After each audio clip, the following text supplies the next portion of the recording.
हे good evening everyone. कैसे हैं आप लोग सारे? आई होप सारे बहुत अच्छे होंगे और मैं भी बहुत अच्छी हूँ।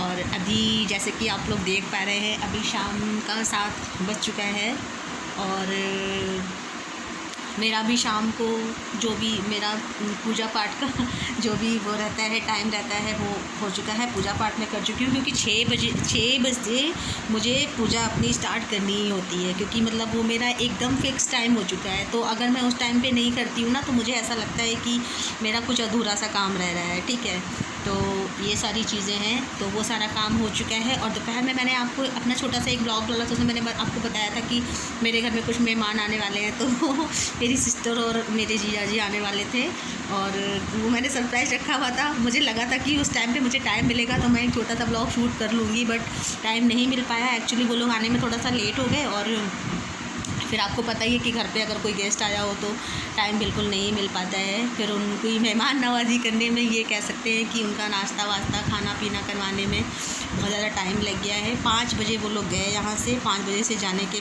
5 बजे जब वो लोग गए हैं यहाँ से, उसके बाद फिर ये हुआ कि अब मैं इसके बाद फिर टाइम ही इतना हो गया था। फिर घर का काम आपको बताइए, मतलब किसी के जाने के बाद ज़्यादा काम थोड़ा बढ़ ही जाता है, कोई आ जाता है तो वो सारा काम समेटते हुए फिर शाम को फिर वही रूटीन। एक तो नवरात्रि चल रहे हैं तो पूजा थोड़ी ज़्यादा अच्छी हो जाती है। वैसे तो डेली की जो पूजा तो मैं डेली करती हूँ, रोज़ की जो पूजा होती है वो ये होता है कि थोड़ा सा चलो मतलब हो जाता है। और अभी कितने ऑस्पिशियस डे चल रहे हैं, इतने पॉजिटिव वाइब्स वाले दिन है ना, तो मतलब ये है कि उसमें थोड़ा सा टाइम लगता है।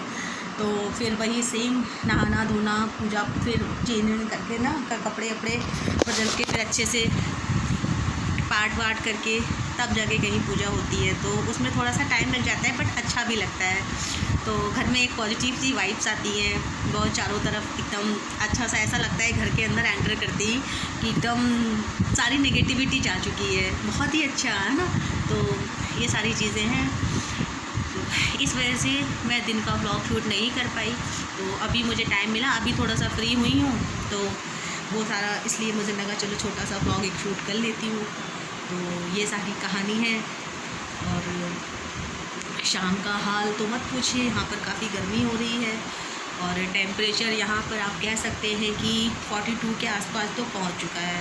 अप्रैल स्टार्ट हो गया है, तो भाई मुझे नहीं लगता है कि यहाँ पर मतलब मई जून में तो बहुत ही बुरा हाल होने वाला है, क्योंकि जिस तरह से गर्मी बढ़ रही है उससे तो यही लगता है कि अब की बार तो पता ही नहीं क्या होगा। लेकिन जो भी है भाई, हर बार का ही है वो, तो हर बार ही ऐसा होता है। टेम्परेचर हाई होता है, हाई होता जा रहा है, हाई होता जा रहा है, और हम उसमें कुछ कर नहीं सकते हैं क्योंकि वो सारी हमारी फॉल्ट है। हम सारा कूलर और एसी में सोने वाले, हमें ऐसा लगता है कि हम तो अपना टेम्परेचर बैलेंस कर लेंगे, अपने घर का टेम्परेचर बैलेंस कर लेंगे, बट पूरे दिन घर पे कोई नहीं बैठ सकता है ना। जो लोग घर से बाहर निकलते हैं उनके लिए बहुत मुश्किल हो जाता है, लेकिन अब क्या ही कर सकते हैं, झेलना तो हम सबको ही है। सर्दी गर्मी बरसात जितने भी मौसम आएंगे, हम इंडिया में रह रहे हैं तो हमें सारे मौसम ही झेलने पड़ेंगे।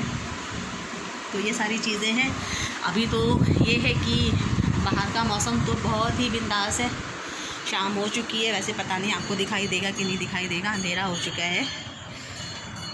ये देख सकते हैं हमारे सामने घर का जो हाल है ना, ये है सारी चीज़ें, है ना। तो ये है घर का। बाहर का मौसम तो अच्छा है, मौसम ठीक है, हवा चल रही है, लेकिन गर्माहट है हवा में ना। अभी शाम होगी तब हवा ठंडी हो जाएगी। तो ये रहा मेरा छोटा सा ब्लॉग, इसको ज़रूर देखिएगा आप लोग और पूरा देखिएगा, ठीक है। और लाइक और सब्सक्राइब करना नहीं भूलिएगा, है ना। Okay, bye bye.